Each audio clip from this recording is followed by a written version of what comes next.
Hello everyone, welcome to banking mentors. I am Yogendra Sahu और मैं पिछले 4 सालों से बैंकिंग एक्सपीरियंस को रीजनिंग पढ़ा रहा हूँ। आज यहाँ पर हम बात करने वाले हैं आरआरबी स्केल 1 2018 प्रीलिम्स का पेपर का सॉल्यूशन। देखिए, इससे पहले पार्ट 1 में हमने इसके आधे क्वेश्चन डिस्कस कर चुके हैं और उसी पार्ट 1 को यहाँ पर आज कंटिन्यू करेंगे पार्ट 2 में। अगर आपने पार्ट 1 अभी तक नहीं देखा है तो यहाँ पर आई बटन को क्लिक करके वो वीडियो देख सकते हैं। अगर आप इस चैनल में नए हैं तो हमें सब्सक्राइब कीजिए एंड आपको वीडियोस अगर पसंद आ रहे हैं तो प्लीज लाइक कीजिए, शेयर कीजिए एंड आपके जो भी डाउट्स होते हैं उसको कमेंट कीजिए। चलिए, अगर मैं बात करूं यहां पर आरआरबी स्केल 1 या फिर ऑफिस असिस्टेंट के प्रीलिम्स के पैटर्न की, तो देखिए रीजनिंग एंड क्वांट 40-40 क्वेश्चंस आते हैं, टोटल 80 क्वेश्चंस होते हैं जिसके लिए 45 मिनट्स मिलते हैं। क्लियर? अब यहां पर क्या है कि भाई आप कोई भी सा सेक्शन पहले कर सकते हैं, कोई भी सा बाद में कर सकते हैं और यहां पर सेक्शन स्वैप भी आप कर सकते हैं, कोई भी सा सेक्शन आप स्टार्ट कर सकते हैं कभी भी। चल, अगर मैं यहाँ पर पर्टिकुलर स्लॉट की बात करूं, जो स्लॉट मैंने लिया है उसमें 25 question sitting arrangement and puzzle के थे, तो टोटल 40 क्वेश्चंस आते हैं जिसमें 25 क्वेश्चन तो पजल एंड सिटिंग अरेंजमेंट के थे, डायरेक्शन के 3 क्वेश्चन थे, सिलोगिज्म के 4 क्वेश्चन थे, इनइक्वालिटी बेस्ड पजल के 3 क्वेश्चंस थे, ब्लड रिलेशन के 3 थे और मिसलेनियस 2 क्वेश्चन थे। अगर आप यहाँ पर मेरे टेलीग्राम ग्रुप में जुड़ना चाहते हैं तो रीजनिंग बाय योगी सर इस ग्रुप में आप यहाँ पर जुड़ सकते हैं। चलिए डायरेक्ट चलते हैं क्वेश्चन नंबर 1 पे। तो आज के क्वेश्चन नंबर 1 पे चलते हैं। तो इससे पहले हमने आधा क्वेश्चन कर चुका है, ये पार्ट 2 है।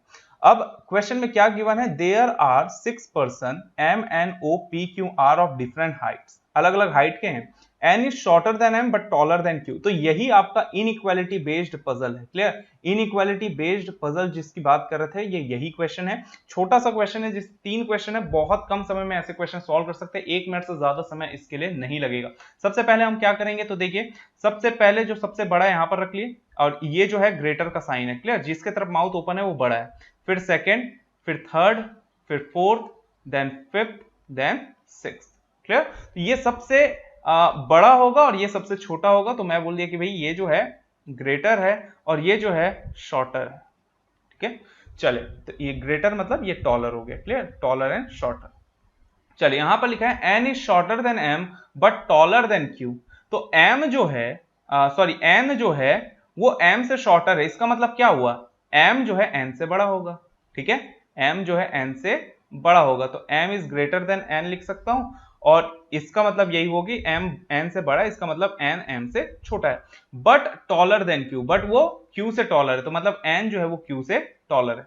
तो देखिए एम जो है वो एन से बड़ा हो जाएगा, एन क्यू से बड़ा हो जाएगा, इसका यही मतलब हुआ कि एन जो है वो छोटा है एम से और क्यू से बड़ा है। ठीक है? फिर क्या लिखा है, only 2 person are taller than M, सिर्फ 2 लोग हैं जो एम से टॉलर, इसका मतलब एम तीसरे नंबर पे आएगा। क्लियर? थर्ड टॉलर होगा वो, क्योंकि सिर्फ 2 लोग उससे टॉलर है, ये और ये वाले पर्सन। तो अब एन और क्यू कहां आ सकते हैं, एन और क्यू या तो यहां आएंगे या तो यहां आएंगे या तो यहां आएंगे, बट यहां पर क्यू नहीं आ सकता और यहां पर एन नहीं आ सकता। अब क्यों नहीं आ सकता, क्योंकि अगर मैं क्यू को यहां रख दूं तो एन जो है कहां पर आएगा, एन के लिए तो जगह ही नहीं होगी क्योंकि एम से तो बड़ा एन है नहीं, तो एन या तो यहां पर नहीं आ सकता और यहां पर जो है एन नहीं आ सकता, क्योंकि एन अगर यहां पर रख दूंगा तो हमको पता है कि एन जो है क्यू से बड़ा है, इसीलिए क्यू जो है वो जो है या तो यहां पर आएगा या तो यहां आएगा, वैसे ही एन या तो यहां आएगा या फिर यहां आएगा, तो क्यू यहां पर नहीं आ सकता और एन यहां पर नहीं आ सकता। फिर क्या लिखा है, R is taller than Q and O, R जो है क्यू और ओ से टॉलर है, तो आर जो है क्यू और ओ से बड़ा है। अब क्यू तो पता ही है हमको, यहां पर है। ठीक है? इधर ही आएगा, आर जो है इधर कहीं पर भी आ सकता है, बट आर जो है क्यू और ओ से बड़ा है, ये हमको पता है। चलिए आगे क्या लिखा है, Q is not the shortest. अब देखिए यहां पर बोल दिया क्यू जो है शॉर्टेस्ट नहीं है, मतलब क्यू जो है सबसे छोटा नहीं है, मतलब क्यू यहां पर नहीं आएगा। अब देखिए क्यू जो है यहां पर नहीं आ सकता, क्यू यहां पर भी नहीं आ सकता, मतलब क्यू के लिए सिर्फ एक ही जगह बचा। ठीक है? तो क्यू यहां पर आ जाएगा 5th नंबर पे, और अगर क्यू यहां पर है तो एन के लिए सिर्फ एक ही जगह बचेगा, क्योंकि एन जो है वो एम से छोटा है बट क्यू से बड़ा है, तो एन यहां पर आ जाएगा। अब देखिए आर जो है वो क्यू और ओ से बड़ा है, तो आर या तो यहां पर आएगा या फिर यहां पर आएगा, क्योंकि और तो प्लेस नहीं है, क्योंकि क्यू यहां पर बैठ चुका है। ठीक है? आर ये दोनों में आएगा। और आगे क्या लिखा हुआ है, देखिए the second shortest is 154, second shortest कौन है, क्यू, मतलब ये 154 मीटर का होगा। अब आगे लिखा है P is not the shortest person, P shortest नहीं है, मतलब पी यहां पर नहीं आ सकता। अगर पी यहां पर नहीं आएगा तो पी के लिए सिर्फ यही जगह, 2 जगह बचता है, यहां पर आएगा पी या तो यहां पर आएगा पी। ठीक है? तो देखिए दो प्लेस दो लोग, तो अगर P यहां पर फिक्स हुआ तो R यहां पर, और अगर R यहां आएगा तो P यहां पर। इसका यही मतलब हुआ कि O जो है वो शॉर्टर हो जाएगा, सबसे छोटा, तो O के लिए सिर्फ यही प्लेस बचेगा, O को और हम कहीं पर भी नहीं रख पाएंगे। तो ये मेरा बन गया R और P में अब कुछ भी फिक्स नहीं है, बट दोनों में से पॉसिबिलिटी है कि P और R कहां आएंगे। तो ये हमारा बन गया अरेंजमेंट। अब क्वेश्चन देखते हैं, तो क्वेश्चन देखिए क्या लिखा है। If M is 19 metre taller than Q, then what is the height of M। M जो है वो 19 मीटर बड़ा है Q से। Q का हमको पता है 154 है, उससे 19 मीटर बड़ा है। अब देखिए सिर्फ आप यहां पर देखेंगे तो 9 और 4, अगर 154 प्लस 19 भी कर रहे हैं तो 9 प्लस 4 कितना होता है, 13 होता है। मतलब यूनिट डिजिट 3 आना चाहिए। अगर यूनिट डिजिट 3 आना चाहिए तो सिर्फ मेरे पास एक ही है ऑप्शन ई, जिसमें यूनिट डिजिट 3 है, पूरा करने की जरूरत नहीं, हम डायरेक्ट यहां पर टिक कर देंगे 173 मीटर। नेक्स्ट है if P is 181 metre then what which of the following is true. अब अगर P 181 मीटर का है तो कौन सा यहाँ पर ऑप्शन जो है वो ट्रू है 1, 2 एंड 3 में। तो देखिए only 1 person is taller then P। अब इसका ये मतलब तो नहीं है कि 181 मीटर, इसका मतलब P सेकेंड नंबर पे आ जाएगा, तो ये गलत हो गया। अच्छा, difference between height of P and Q is 27। बिल्कुल 27 होगा, क्योंकि 181 माइनस 154 करोगे तो 27 आता है, तो ये सही हो गया। अच्छा, O इज शॉर्टेस्ट पर्सन, ये भी डेफिनेटली ट्रू है। ठीक है, अगर 181 मीटर का भी है तो भी O तो शॉर्टेस्ट ही पर्सन रहेगा। इसका ये मतलब हुआ कि सेकेंड एंड थर्ड ट्रू है, तो ऑप्शन कौन सा जाएगा, ऑप्शन जाएगा डी, ओनली 3 एंड 2, यही हमारे लिए ट्रू होगा। नेक्स्ट है how many person are shorter than N। N से शॉर्टर कितने लोग हैं। देखिए N यहां पर है, क्लियर, तो N से शॉर्टर Q है और O है, मतलब दो लोग हैं, तो मेरा ऑप्शन क्या जाएगा, वो रहेगा ऑप्शन बी, कि N से छोटे दो लोग हैं, Q एंड O। क्लियर, तो ये क्वेश्चन ज्यादा टाइम नहीं लगता यार, 1 मिनट 1.5 मिनट सफिशिएंट, इससे ज्यादा टाइम इसके लिए नहीं लगना है। चलिए अब देखते हैं नेक्स्ट क्वेश्चन। नेक्स्ट क्वेश्चन है certain number of person are sitting in a row facing north. अब देखिए सर्टेन नंबर ऑफ पर्सन है, एक होता है कि भाई सर्टेन, एक होता है अनसर्टेन। सर्टेन में क्या होगा, जब आप सॉल्व कर लेंगे क्वेश्चन को तो टोटल नंबर ऑफ पर्संस आपको पता चल जाएंगे, बट जब अनसर्टेन वाले क्वेश्चंस आते हैं तो सॉल्यूशन के बाद भी आपको टोटल नंबर ऑफ पर्संस नहीं निकलेंगे। ठीक है, अब देखिए पजल और सिटिंग अरेंजमेंट बनाने का मेरा एक सिंपल सा फंडा है, वो है कि 1 लाइन 1 टाइम। किसी भी लाइन को एक बार ही पढ़ेंगे, दोबारा किसी भी लाइन को नहीं पढ़ेंगे। और आपने देखा होगा कि मैं कभी भी कोई भी सा क्वेश्चन सॉल्व करता हूं, चाहे वो पजल का हो चाहे सिटिंग अरेंजमेंट का, कभी भी हम किसी भी लाइन को दोबारा नहीं पढ़ते हैं। और जब आप ये फंडा अपना लेते हैं तो आप देखेंगे आपकी स्पीड इंक्रीज होगी, स्पीड हो रही होगी, और आपका टाइम जो है वो आपको कम लगेगा, तो ऐसे में आपका अटेम्प्ट भी ज्यादा जाएगा। चलिए अब देखते हैं ऐसे क्वेश्चंस को यहां पर हम कैसे सॉल्व करेंगे। अब देखिए यहां पर लिखा है M sits 4 to the right of S। एक रो में बैठे हैं और सबके सब नॉर्थ देख रहे हैं। जब भी कोई पर्सन नॉर्थ देख रहा है तो ये लेफ्ट है और ये हो गया राइट। क्लियर, तो एक रो में बैठे हैं, तो ये बना लिया भाई रो, तो एक रो बना लेते हैं। अब इसमें लिखा है कि M sits 4 to the right of S। अब हमको नहीं पता है कौन एंड में है कौन नहीं है, मुझे क्वेश्चन सिंपल से स्टार्ट करना है, तो मैं एक S ले लेता हूं। S के 4th राइट 1 2 3 एंड 4, यहां पर मैं ले लूंगा M को। ठीक है, फिर लिखा हुआ है 5 person sits between M and X। M और X के बीच में 5 लोग बैठे हैं। अब देखो यहां पर मैंने S और M को तो ले लिया और यहां पर मैं दोनों साइड एक्सटेंड भी कर लिया। अब इसका यह मतलब हुआ कि भाई जरूरी नहीं है कि S एंड है, यहां पर हो सकता है कि S के लेफ्ट साइड पर्संस और आए, या फिर ये भी हो सकता है कि S एंड हो जाए, ये भी हो सकता है। यहां पर भी M एंड हो जाए, ये भी हो सकता है, या फिर ये हो सकता है कि M के राइट साइड पर्संस और भी आ जाएं, ये भी हो सकता है। तो हम यहां पर ये लिए। अब लिखा है कि 5 लोग बैठे हैं M और X के बीच में। अब M के राइट में X है कि M के लेफ्ट में X है, ये तो हमको नहीं पता, तो 2 केस ले लेंगे। ठीक है, 2 केसेस। जब आप केसेस लेंगे तो आपसे आसानी से क्वेश्चन सॉल्व हो जाएगा। तो S तो यहीं रहेगा, M भी वहीं रहेगा, 3 एंड 4 यहां पर आ जाएगा M। बट ये केस हो सकता है कि इधर आ जाए M के 1 2 3 4 5 और यहां पर ले लूं X, और या फिर ये भी हो सकता है कि 1 2 3 4 5 यहां पर 5 लोग आ जाए और यहां पर आ जाए X, ये भी हो सकता है। क्लियर, यहां पर पर्संस और आ सकते हैं। तो देखिए X जो है M के लेफ्ट में भी हो सकता है, राइट में भी हो सकता है, तो दोनों केस यहां पर लेके चलना पड़ेगा हमको, इसलिए हम 2 पॉसिबिलिटी बना लिए। ये मेरा केस 1 हो गया, ये हो गया मेरा केस 2। फिर लिखा है T sits at one of the position left to S। अब मैंने क्या कहा था कि हमारा हर एक क्वेश्चन सॉल्व करने का एक फंडा होता है, वो ये होता है कि आप एक लाइन को एक ही बार पढ़ें। अब ये लाइन को अगर मैं यहां पर पढ़ रहा हूं तो इसको मैं स्किप करूंगा, क्योंकि यहां पर इस लाइन को तो मैं पुट नहीं कर पाऊंगा, क्योंकि टी के लेफ्ट में कहीं ना कहीं एस के लेफ्ट में कहीं ना कहीं टी है, बट वो कहां पर है ये तो नहीं पता। तो इस लाइन को मुझे दोबारा ना पढ़ना पड़े, इसीलिए हम क्या बना लेंगे, हिंट। और यही हमारा तरीका है, हम किसी भी लाइन को दोबारा नहीं पढ़ेंगे। क्लियर? तो टी जो है वो एस के लेफ्ट में है, तो ये मैं बना लिया, एस के लेफ्ट में टी कहीं ना कहीं होगा, ये मेरा पहला हिंट हुआ। ठीक है, अब इस लाइन को मुझे दोबारा पढ़ने की जरूरत नहीं है। चलिए नेक्स्ट क्या है, the number of person sitting between m and u are same as the number of persons sitting between s and t। m और u के बीच में उतने ही पर्सन होंगे जितने s और t के बीच में। तो मान लो m और u के बीच में यहां पर n नंबर ऑफ पर्सन है, तो s और t के बीच में भी n नंबर ऑफ पर्सन हो जाएंगे। मतलब 5 है तो 5, 8 है तो 8, 10 है तो 10, कुछ इस तरीके से। क्लियर?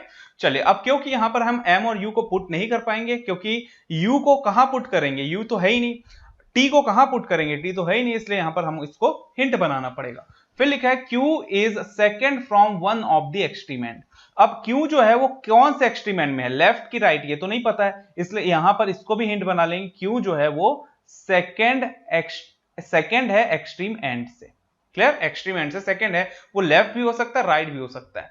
फिर लिखा हुआ है 4 person sits between S and you. S और यू के बीच में 4 लोग बैठे हैं। चलिए भाई, इसको भी मैं बना लेता हूं, एस और यू के बीच में 4 लोग बैठे हैं। अब देखिए, एस तो मेरे पास दोनों ही केस में है, बट यू जो है इसके लेफ्ट में है कि राइट में है ये हमको नहीं पता, इसलिए इसको भी हिंट बना लेते हैं, क्योंकि यू जो है दोनों साइड आ सकता है, लेफ्ट में भी आ सकता है, राइट में भी आ सकता है, इसलिए इसको भी मैं हिंट बना लिया।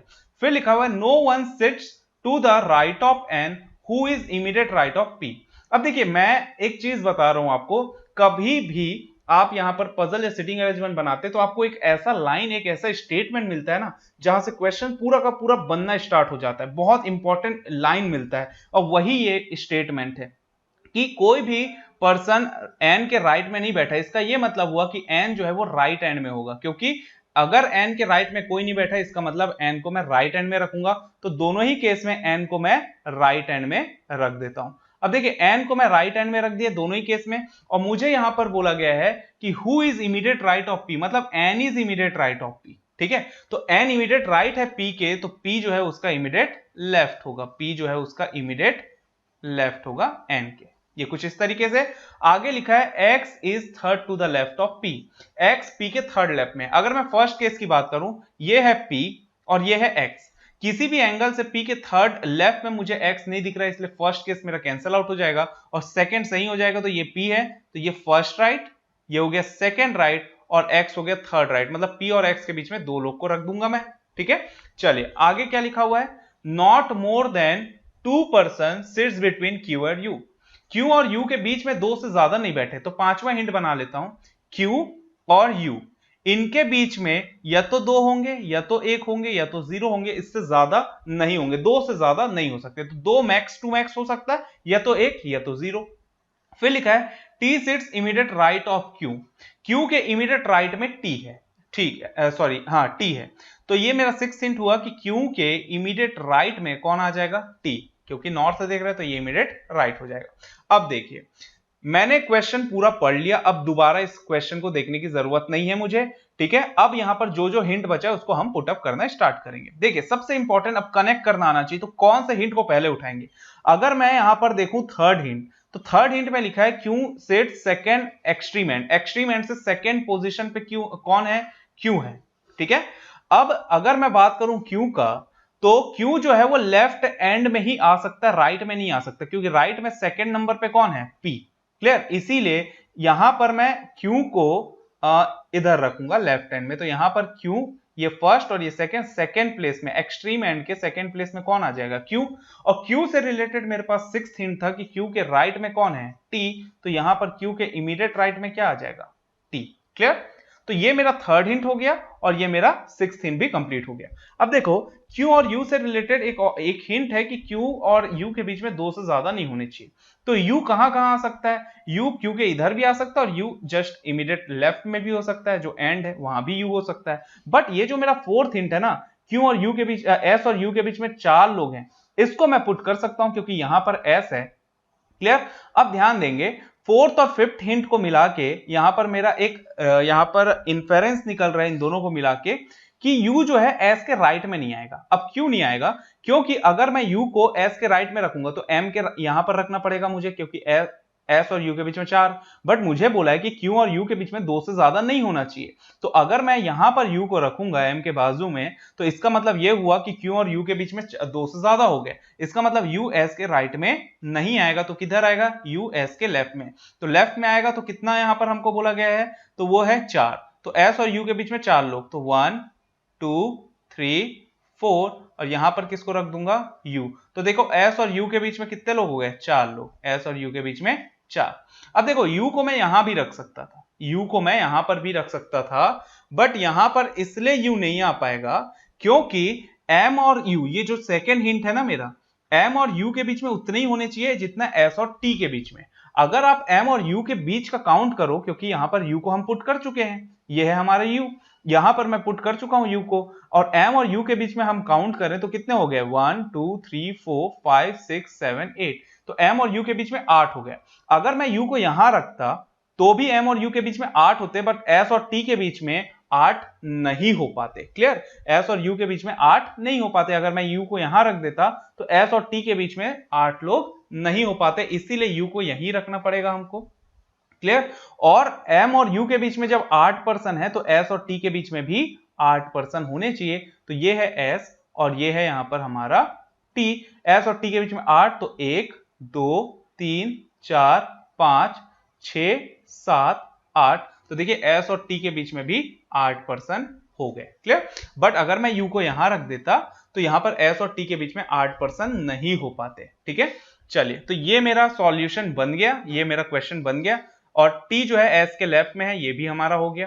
तो ये पूरा का पूरा हिंट हमने कनेक्ट कर लिया और सॉल्यूशन में पुट कर दिया। ये सेकंड केस हमारा सही हो गया है।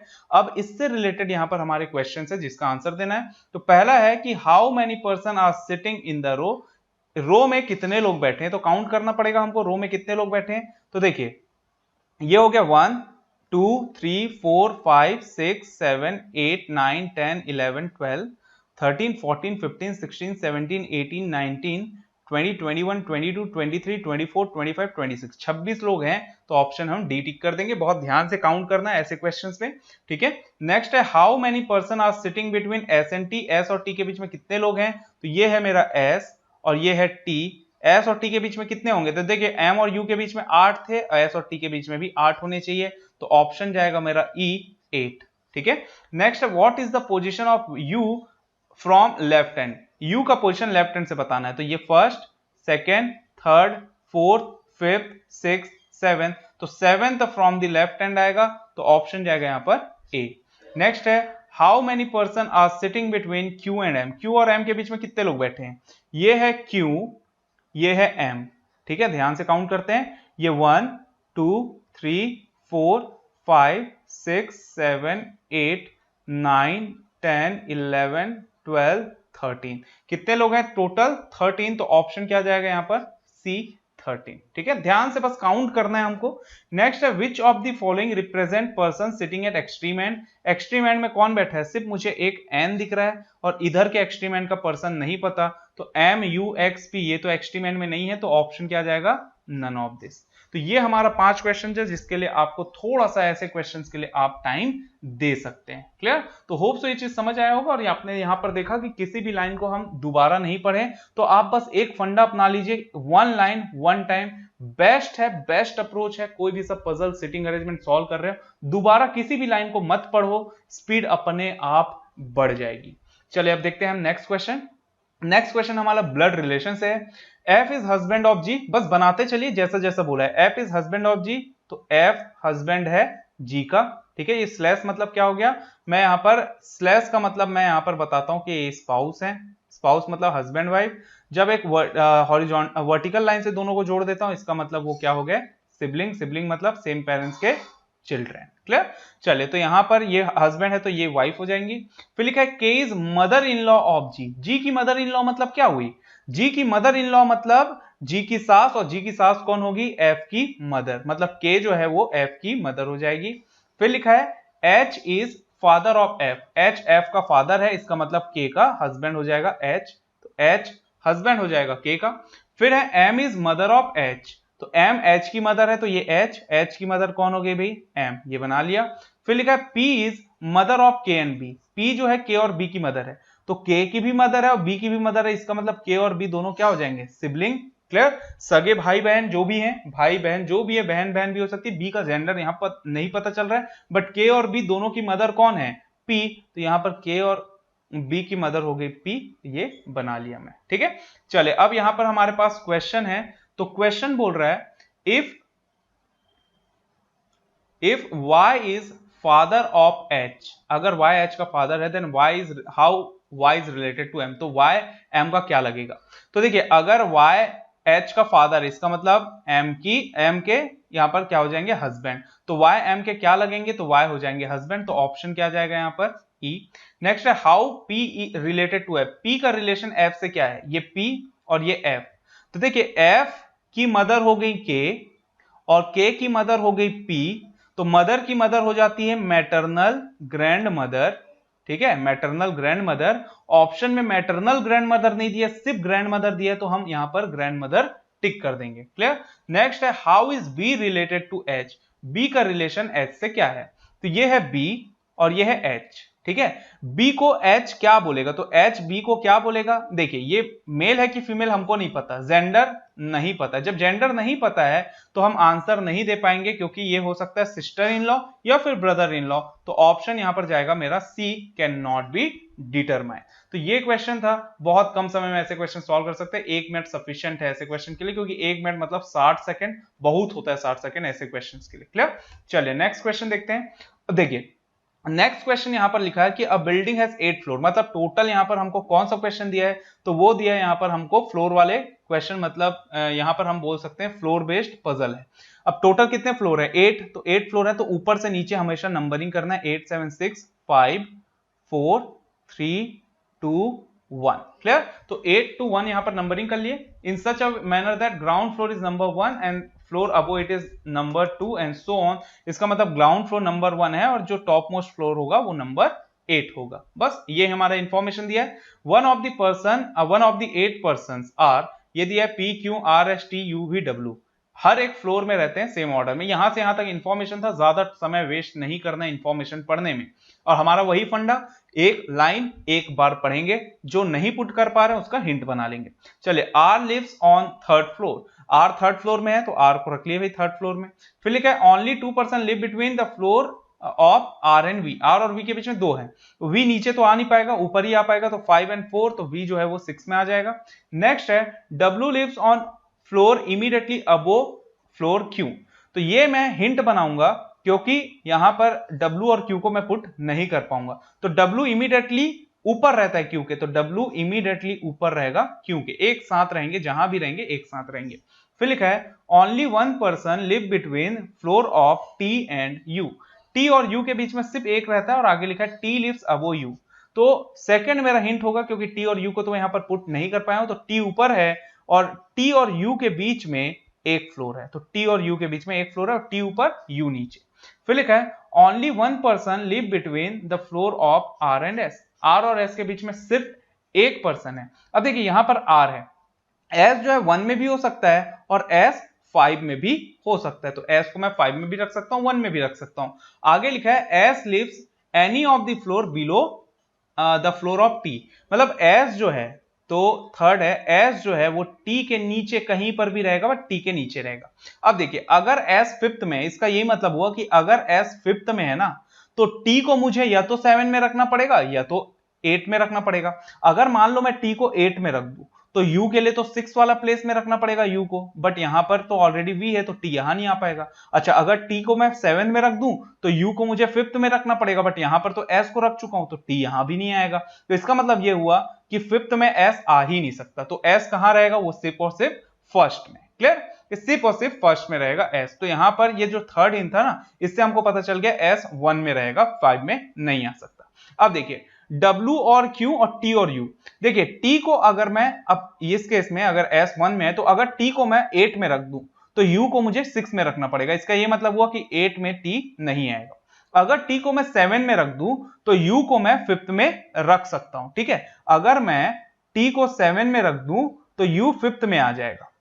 बट अगर यहां पर मैं t को 7 में रख दिया, u को 5 में रख दिया, तो एक बचा मेरा 4th फ्लोर, एक बचा मेरा 2nd फ्लोर और एक बचा मेरा 8th फ्लोर। W और Q को मैं साथ में कहीं पर भी नहीं रख पाऊंगा। क्लियर? W और Q साथ में नहीं आ पाएंगे, इसलिए T 7 में भी नहीं होगा, तो T 7 में भी नहीं हो सकता। अच्छा, अगर मैं T को 5 में रख दूं, अगर मैं T को कहां रख दूं?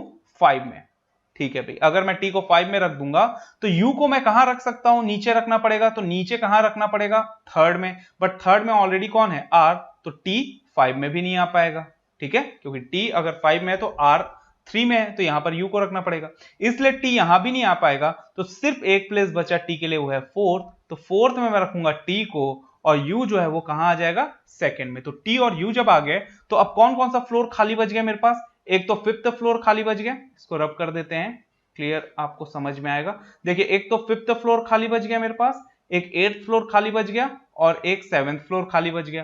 तो W और Q को मुझे क्योंकि साथ में रखना है, तो मैं W और Q को साथ में कहां रख सकता हूं? सिर्फ 8th एंड 7 में। तो W 8 में, Q जो है वो 7 में। तो बचा क्या यहां पर? अगर यहां पर देखें तो P बच गया, तो P आ जाएगा 5th में।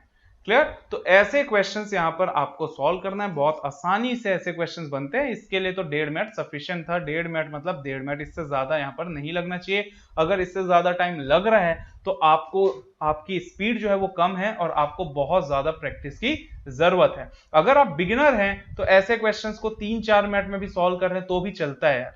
बट अगर आप यहां पर एग्जाम की तैयारी कर रहे हैं और आप 2-3 महीने से अगर आप यहां पर प्रैक्टिस कर रहे हैं या उससे ज्यादा समय से आप प्रैक्टिस कर रहे हैं, तो फिर आपको यहां पर इससे ज्यादा समय नहीं लगना चाहिए। बिगनर है तो यहां पर आप टाइम दे सकते हैं, बट अगर आप इससे पहले बहुत टाइम से प्रैक्टिस कर रहे हैं, 2-3 महीना हो गया आपको प्रैक्टिस करते हुए, काफी सारे आपने पजल सॉल्व कर चुका है, तो ऐसे क्वेश्चंस को यहां पर ज्यादा समय आप नहीं दे सकते। चलिए अब इससे रिलेटेड क्वेश्चन देख लेते हैं। तो यहां पर सबसे पहला है, who among the following lives on 5th number floor. 5th floor में कौन है? तो वो है P। तो यहां पर हम ऑप्शन टिक कर देंगे, हमारा डी ऑप्शन। नेक्स्ट है, who among the following lives exactly between R and S. R और एस के एग्जैक्टली बीच में कौन है? तो आर ये हो गया, एस ये हो गया, इनके एग्जैक्ट बीच में कौन है? यू। तो यहां पर हम ऑप्शन क्या टिक करेंगे? वो है ए। नेक्स्ट है, who among the following lives on top most floor. तो टॉप मोस्ट फ्लोर में कौन रहता है? तो वो है डब्ल्यू। तो टॉप मोस्ट फ्लोर में रहेगा डब्ल्यू, ऑप्शन जाएगा सी। चलिए नेक्स्ट क्वेश्चन देखते हैं। नेक्स्ट क्वेश्चन दिया है, 4 of the following 5 are alike in certain way. जब भी ऐसे क्वेश्चंस आएंगे ना, इसका मतलब होता है odd one out, odd one out. इसका मतलब यह हुआ कि 5 में से 4 सेम टाइप के होंगे और एक डिफरेंट होगा। चलिए R V P S Q बोला है। आर की बात करें तो आर 3 में है, ठीक है। वी की बात करें तो वी 6 में है। पी की बात करें तो पी जो है आपका 5th में है, तो आर वी पी। अच्छा, और क्या है? डी और सॉरी एस और क्यू। एस की अगर मैं बात करूं तो एस जो है वो भी 1 में है और क्यू जो है वो भी 7 में है। इसका मतलब हुआ ये जो क्यू है वो 7 में है। अच्छा, P जो है वो 5 में है, R जो है वो 3 में है और S जो है वो 1 में है। सब के सब किस में है? ऑड फ्लोर में, ठीक है। बस V जो है ना वही इवन फ्लोर में, मतलब ये डिफरेंट हो गया उनसे। तो यहां पर हमारा ऑप्शन क्या जाएगा? तो वो रहेगा बी ऑप्शन, तो ये हो जाएगा V। नेक्स्ट है, how many person lives between floor of Q and U। Q और U के बीच में कितने फ्लोर हैं, बस ये बताना है। तो ये है हमारा Q और ये है हमारा U। तो इनके बीच में कितने फ्लोर दिख रहे हैं? वी पी टी आर कितने हैं? 4। वी पी टी आर 4 है। तो हमारा ऑप्शन क्या जाएगा? तो वो है ऑप्शन जाएगा E4। तो होप सो ये पांचों क्वेश्चंस आपको इसके समझ में आए हो और बहुत आसानी से ऐसे क्वेश्चंस हम सॉल्व कर सकते हैं।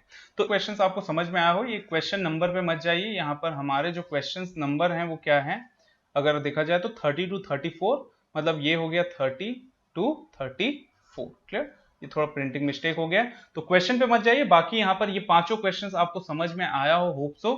तो होप सो ये सेशन आपको समझ में आया हो, आपके लिए हेल्पफुल हो और आप काफी कुछ सीखे हो इस सेशन से। तो चलिए मिलते हैं नेक्स्ट वीडियो में। Thanks for watching.